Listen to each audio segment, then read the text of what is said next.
আমার বাপ থাইকেও নাই। আমি মনে করি এটা ঈদ কুরবানি গেল বাপের দায়িত্বে 5 টাকা হাসাই আনতে পারি না। মায়ের কষ্ট হয়ে আমার এই পর্যন্ত বড় করছে, পড়ালেখা করি টুকটক, এখন আবার মনে কর সংসার অবস্থা খারাপ, মায়ের চাপতেছে যে কাজ করো।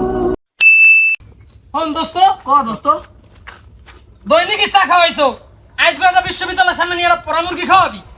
পোড়া মুরগি নিয়ে এর উপরে যদি কিছু হ্যাঁ খাওয়ামু, কিন্তু দোস্ত মোর মনের মধ্যে আজকে একটা দুঃখ ভীষণ ভাবে জাগিয়ে উঠছে। খাওয়াবি একটু মুরগি পরে এর মধ্যে দুঃখ খাইঙ্গে হচ্ছে কেমন দোস্ত, ক দেখি একটু। দোস্ত তোরা মুরগি খেবি, হ্যালো মোর কোনো আফসোস নেই, কিন্তু এই যে দুঃখটা একের ধরে কর মতো না, নিজেও মনে কর সইয়ে থার মতো না। এডা তুই মগো ছোটকালে বন্ধু, ছোটকালে বন্ধু তুই হয় তোর দুঃখ মানি মগো দুঃখ, তোর কষ্ট মানি কষ্ট। তোর একটু হাত পা কাটতে গেলে মোর একটু ব্যথা পাবো, মুখ হাত পা একটু কাটতে গেলে তোর একটু ব্যথা পাবি।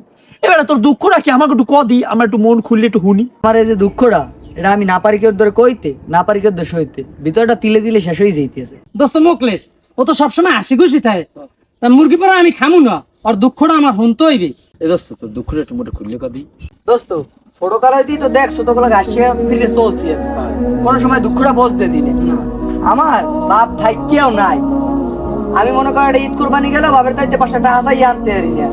মায়ের কষ্ট হয়ে আমার এই পর্যন্ত বড় করছে, পড়ালেখা করি টুকটক, এখন আবার মনে কর সংসার অবস্থা খারাপ, মায়ের চাপতেছে যে কাজ করো। কারণ আমি যে রাস্তাঘাটে চলি, 2 টাকা খরচ করি, চা খাই 1 কাপ, এই টাকাটা আমি কেমনে ম্যানেজ করে দেয় আমার মায়, এটা একমাত্র মাই জানে আর আল্লাহই জানে। হাসি খুশি পোড়ায় এতটা পরিমাণ কষ্ট লই বইয়ের জমি রয়েছে, এই মোরা জানি না। তোরা যখন দুঃখের টাকায় লাড়া দিছুই, আর হল আমার বাপের তার একটা শার্ট কিনে আমি কোনো ঈদে বা কোরবানিতে গায়ে দিতে পারি না কোনো দিন আজ পর্যন্ত। আমার মায় অনেক কষ্ট করে আমার বড় করছে। মগো তো বাপ মায় খাওয়ায়, তোর বাপ মায় নাই।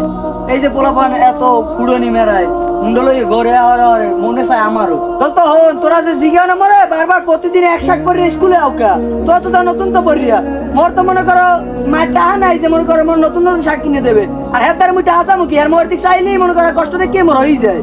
মার কষ্ট দেখে গেলাম অফিসে একটা চাকরি খোঁজ দে, হ্যাঁ বেটা লাতি মেরে বাইরে দেশ 18 বছরের পর আইস, কি কম ক কি হরম আমার কি হরতে ক তোরা ক।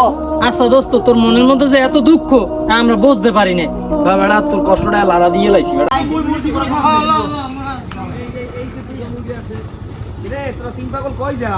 আর কাকু কইেন না, আজকে মনটা ভালো লাগে না। হে মাসুদ, ও কয় কি তা হঠাৎ করে তোকে এত ফুরফুরি এমন আজীবন দেখলাম, একদম মেঘলা আকাশ হলে ঘটনাটা কি? হ্যাঁ সবসময় মোরা মস্কারি হরি, হেই আমি বলছেন আজকেও মোরা মনে হয় মস্কারি হরি। এই স্যারারা তোরা আজীবন হলে লাফালাফি পারাপারি, কোন গাছের আম জাম কাটা চুরি মারি হরো লাফালাফি হরো, মুখ দেখলে একটু উৎকট করে কথা কও, মস্কারি হরমু না হরমুখী। আর তুই যে মস্কারি হরমু না হন একটা কথা, ঘটনার মোর ছোটকালে একটা গল্প পড়তাম, একবেলা কতদিন পর পর সিলে সিলে বাঘ বাঘ বাঘ, এবার মানুষজন লাড়ি লুইয়া লাফাইলো ভাই পড়ছেলে, এবার কাকি তোমাকে একটা হাসি তামসা করছি, কথা বোঝো নাই? এইবার যেদিন সত্যিকারে বাঘে যেদিন ধরছে কলজে তো খাইয়ে লাগে, পরে লোকজন আইয়ে দেয় কি যে কাম হয়ে গেছে।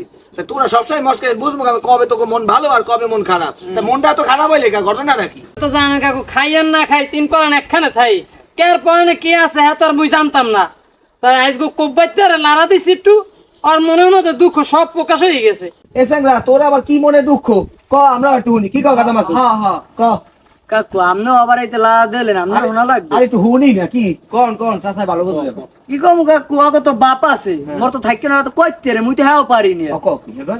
এবার মোর মায়ে যে মোর কত কষ্ট করে বড় হচ্ছে এই পর্যন্ত আনছে, একটু লেখাপড়া করাইছে, হ্যাঁ গেলাম অফিসে একটা চাকরি লইতে, হ্যাঁ মনে করেন লাতি দিয়ে বাইরে দিয়েছে, 18 বছর হইবে এই পর আইস, মনে করেন সংসার অবস্থা তো খারাপ, মায়ের কয়দিন কষ্ট হয়ে আমারে পালবে, আমার তো ইনকাম করা লাগে, এমনিও আল্লাহ বানাইছে গরিব, এর মধ্যে বাপ থাকিও নাই, কত কষ্টের মধ্যে আছে একমাত্র আল্লাহই জানে। হন ধনী আর গরিব এর ব্যবধানটা করছে মহান আল্লাহ তাআলা, কি বাসু কি বলছো? আল্লাহ তাআলা। আর আল্লাহ পাক রব্বুল আলামিন কেউ সম্পদ দিয়া, কেউ টাকা দিয়া, কেউ ক্ষমতা দিয়া পরীক্ষা করে, আর কেউ না দিয়ে পরীক্ষা করে। আর একটা কথা হলে জিনিসটা হলে আমরা হলে শেষ নবীর উম্মত। কার নবীর উম্মত? শেষ নবীর উম্মত। তা শেষ নবী রাসূল পাক সাল্লাল্লাহু আলাইহি সাল্লাম তারেও আল্লাহ পাক রব্বুল এতিম হয়ে পাঠাইছে। তোর দুঃখটা তুই তো ঠাস করে প্রকাশ করলি, কিন্তু তোর চাইতে আর বড় দুঃখ হলা মানুষ আছে, যে একটা হাত নাই, যে একটা পাও নাই, যে একটা চক্ষু নাই, যে একটা সব থাকতেও বোবা। আর অনেক মানুষ আছে মনে করো যে বাপ মাই নাই, এতিম। আল্লাহ হ্যাগো চাইতে তোরে ভালো রাখছে না, অত চিন্তা করে লাভ নাই। আল্লাহ যে অবস্থা আছে আলহামদুলিল্লাহ, আল্লাহ অবশ্যই উত্তম পরিকল্পনা করি। আল্লাহ পাক রব্বুল আলামিন যত মানুষ সৃষ্টি করছে যা কিছু সৃষ্টি করেছে তার ভিতরে সৃষ্টি সে আছে মানুষ এবং মানুষের মধ্যে আল্লাহ পাক ভালো মন্দ মিলিয়ে দিয়েছে। ওই মধ্যে ধৈর্য ধারণ করতে হইবে, ওই মধ্যে সবকিছু করতে হইবে। কারণ আল্লাহ পাক রব্বুল আলামিন রাসূল পাক সাল্লাল্লাহু আলাইহি ওয়াসাল্লাম আমরা যে নেতা মানছি, রাসূল পাক সাল্লাল্লাহু আলাইহি ওয়াসাল্লাম দুনিয়াতে পাঠাইছে তে মায়ের উদরে থাকতে তার পিতারে হারাইছে। কি বলতি? মানে সে দুনিয়াতে আওয়ার আগেই সে এতিম হইয়া দুনিয়াতে পাঠাইছে, আবার সে বড় হওয়ার আগেই তার মায়ের দুনিয়াতে হারাইছে, তারই আল্লাহ এতিম হয়ে পাঠাইছে। এই আমাদের মা নাই, কি আর কিছু করার আছে? এ বহুত মানুষ আছে, এই চিন্তা করে লাভ নাই, ধৈর্য ধারণ করতে হইবে। আল্লাহ পাক ইন্নাল্লাহা মা'আস সাবিরিন, আল্লাহ ধৈর্যশীলদের সাথে আছে। কাকু আপনার কথা শুনে একটু শান্তি পেইলাম।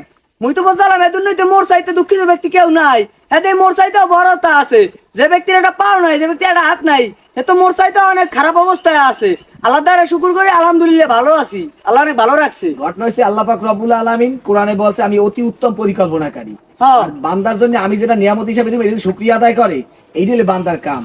কিন্তু যার যার স্থানে তাকাইলে মনে হয় আমি সবচাইতে মনে হয় কঠিন অবস্থানে আছি। হ্যাঁ। এই জন্য মুরব্বীর একটা কথা কয়, নদীর এপারে খালাইয়া ওপার যদি তাকাম, ওপারে মানুষের কত শুকিয়ে আছে, হ্যাঁ। আর ওপার দেখাইলে এপার মনে হয় কত শুকিয়ে আছে।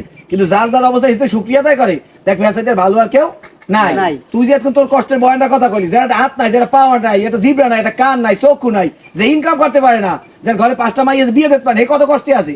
আর তুই তো রাজা আছে, এক মায়ের এক সন্তান, তোর মায়ের লাগে তুই এমন কিছু করিয়ে দেবে তা আমার পৃথিবী ইতিহাস হয়ে থাকবে যে আমার বাবা আমার থাকতেও কিছু করতে পারে না, কিন্তু আমি আমার মায়ের লাগে কিছু করিয়ে দিয়েছি, এটা ইতিহাস গড়াই দেবি। এত দুঃখের কিছু নাই, কারণ তুই যদি নবীর দিকে অনুসরণ করো, ওট গাজা মাজু, তুই যদি নবীর দিকে আপনার একটা ভালো বুদ্ধি দিয়েছেন। তুই যদি আমাদের নবী রাসূল পাক সাল্লাল্লাহু আলাইহি ওয়াসাল্লামের জীবন মনে করো, জীবন বিধান পড়ো, তুই দেখতে পারবি যে হ্যাঁ জীবনে কষ্ট করছে আর নাই, হ্যাঁ হেতলও নাই, একটা পিষ্টে একটা পুলিশটা ভোট, আর যারা পরিমাণে মুখ করছে না। আল্লাহ আমাকে যে অবস্থা নাই, এই জন্য আল্লাহ দুঃখের কিছু নাই। ভালো তাই মতলব কাকু উচিত কথাই কইছে। কি কইছে? আল্লাহ কাকু গেলাম তো। এ মঙ্গল রান খাওয়া লাগবে। আয় লা তো খাও, আমি একটা না দুইটা মুরগি